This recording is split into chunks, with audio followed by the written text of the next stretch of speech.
Shalom saudara terkasih, sangat berbahagia dapat berjumpa dan bersekutu dengan Anda para pendengar. Kita dapat merenungkan isi hati Tuhan, berdoa dan memuji Tuhan bersama dalam Bread of Life audio saat ini. Mari kita siapkan hati kita untuk masuk dalam hadirat-Nya saat ini juga.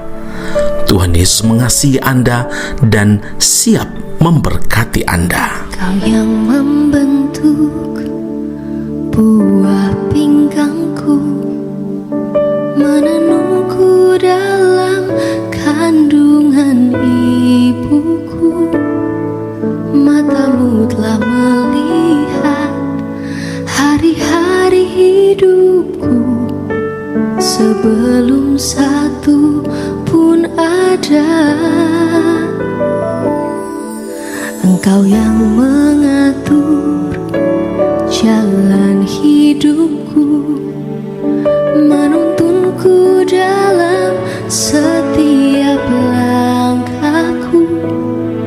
Matamu telah melihat hari-hari hidupku, semuanya dalam tangan-Mu.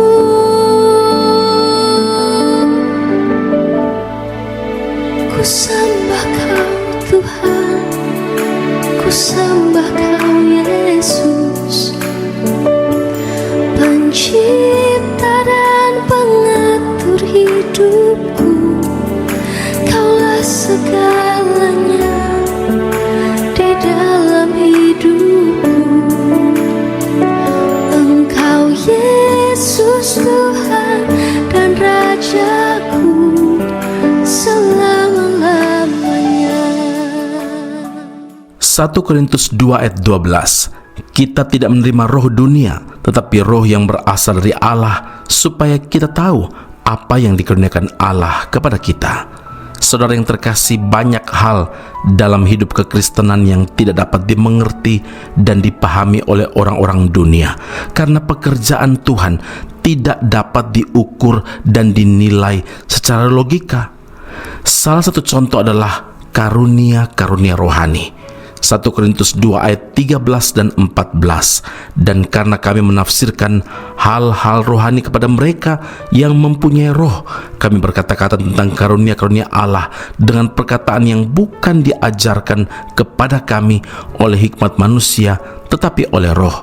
Tetapi manusia duniawi tidak menerima apa yang berasal dari roh Allah, karena hal itu baginya adalah suatu kebodohan dan ia tidak dapat memahaminya, sebab hal itu hanya dapat dinilai secara rohani.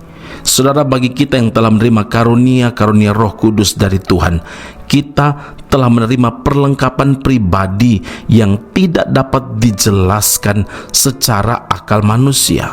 Tapi hal itu yang jelas mendatangkan sebuah perubahan hidup. Ini terjadi semata-mata karena kuasa Roh Kudus pada hari Pentakosta yang merupakan penggenapan janji Bapa. Maka penuhlah mereka dengan Roh Kudus, lalu mereka mulai berkata-kata dalam bahasa-bahasa lain seperti yang diberikan oleh Roh itu kepada mereka untuk mengatakannya. Kisah Para Rasul 2 ayat 4. Saudara, Petrus yang sebelumnya pernah menyangkal Kristus sebanyak 3 kali, setelah mengalami jamahan Roh Kudus, hidupnya berubah 180 derajat. Dia tidak takut-takut lagi, melainkan berani menyatakan kebenaran di hadapan ribuan orang dan bersaksi tentang Kristus yang telah bangkit. Saudara, peristiwa di ruang atas di Yerusalem benar-benar telah membawa perubahan besar dalam diri pengikut Kristus. Mereka mengalir dalam arus sungai Roh Tuhan yang penuh dengan kuasa dari tempat yang maha tinggi. Sampai detik saat ini, Roh Kudus masih dicurahkan dan tidak pernah tertutup aliran kuasa Roh Kudus bagi setiap orang percaya yang sudah mengalami kelahiran baru. Kekuatan kuasa Roh Kudus inilah yang sanggup mengubahkan, yang sanggup menguatkan hidup orang percaya. 1 Yohanes 4 ayat 4, sebab roh yang ada di dalam kamu lebih besar daripada roh yang ada di dalam dunia. Karena itu ingatlah, Roh Kudus diberikan agar pelayanan orang-orang percaya penuh dengan kuasa dan juga berdampak. Amin. Mari kita berdoa. Bapa Surgawi, terima kasih Tuhan Yesus, ketika Engkau naik ke sorga, yang Tuhan janjikan adalah kami disertai, kami dihibur, kami ditolong oleh pribadi Roh Kudus. Dan sampai hari ini Engkau tetap menepati janji-Mu. Roh Kudus selalu bersama dengan kami, selalu membawa kami, menginsafkan kami akan setiap pelanggaran dan dosa kami, dan membimbing kami untuk selalu memuliakan Kristus Yesus.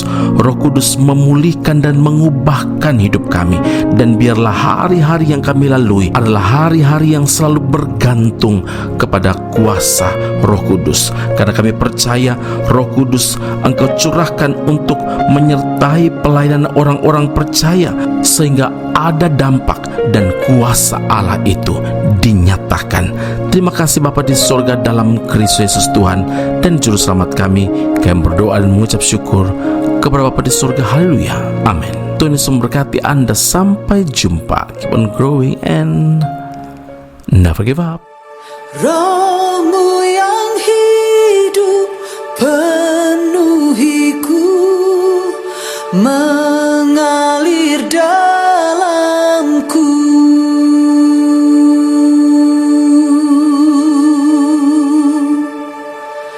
Jiwaku tenang bersamamu dalam naungan-Mu.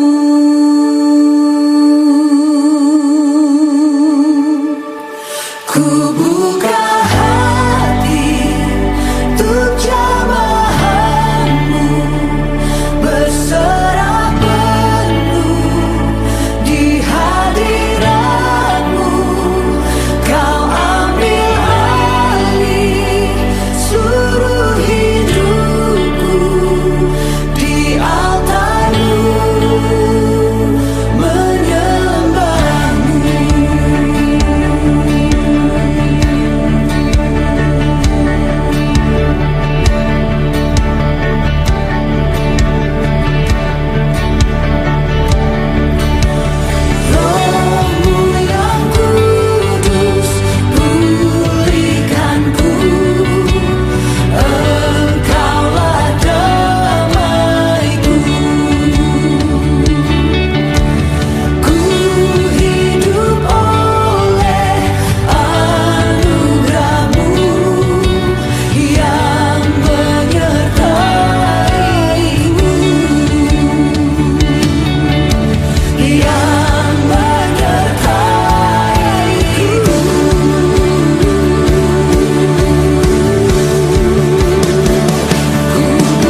Asra Soru Bible Class Malaysia dan Indonesia segera dibuka untuk semester baru. Subjek atau mata kuliah yang akan diterima: Doktrin Allah, Hermeneutika, Kristologi, Pneumatologi, Homiletika, Eskatologi, Bibliologi, dan beberapa subjek atau mata kuliah lainnya.